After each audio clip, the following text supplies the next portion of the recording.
Alright, I just got this new Coleman Power Sports Trail ct100 in the mail today, and this video is going to be the unboxing of it.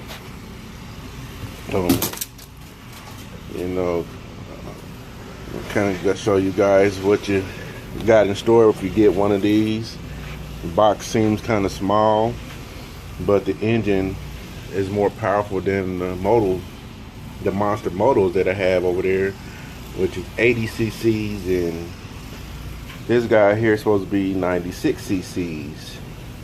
I've rode those guys before with my kids, and it moves me pretty fast, so I figured if I step up some more cc's, this ought to get me moving just a little bit faster, and that's without messing with the governor.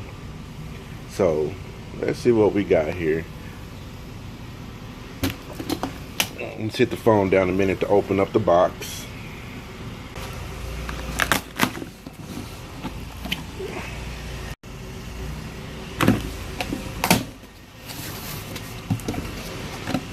Well, you see the front wheel is off, the handlebar is off, and that's maybe why that's the box is so small. But let's keep going. Okay, that's the front fender we see we had to put on already, of course, and that looks like probably the chain guard. So it's not too much assembly, folks. Wheels look about the same size as Motorsport.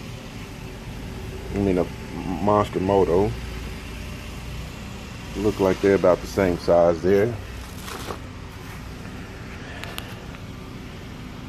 The gas tank on here looks a little bit smaller than a Monster Moto, but this should be more efficient on gas, so it claims to be. Okay, well, let me get to getting this guy put together, and I'll get back with you guys as soon as I got the handlebars on and the wheels on and the fender, and I'll probably do the chain guard, but I'll be right back with you guys. Alright, I guess I'll throw this front wheel on first.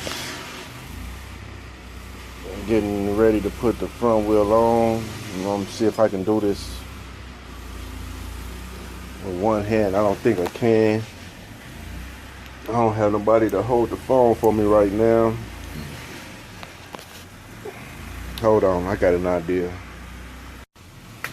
Better yet, I'm just going to tell you how it should be done, because I'm going to go ahead and slap this puppy together. When you put this front wheel on, it's going to have two washers and then a bolt for the outside. This bolt is permanent. You can't unscrew that one. You can only unscrew it from one side. But when you put the wheel in, you want to make sure you got a washer on both sides of the wheel. Only make sure the washer is in between the moving parts. So when you tighten this part up and tighten that part up, don't put a washer on the outside. Put it on the inside between the wheels. Well, there you have her, folks. It's a lot smaller than the Monster Moto. And not only that, there's a few screws missing on it. So my review of this bike, from what they advertised, I mean, the motor might be good, but the quality of the bike is very poor. And I'm sending it back. I ordered through Amazon, so I shouldn't have any problem. I just got it in the mail 2 days ago. I just opened it today and assembled it, but I'm going to send this guy back. The quality is crap, but what I liked was the 96 cc's of the motor, and that's all I have to say about this bike.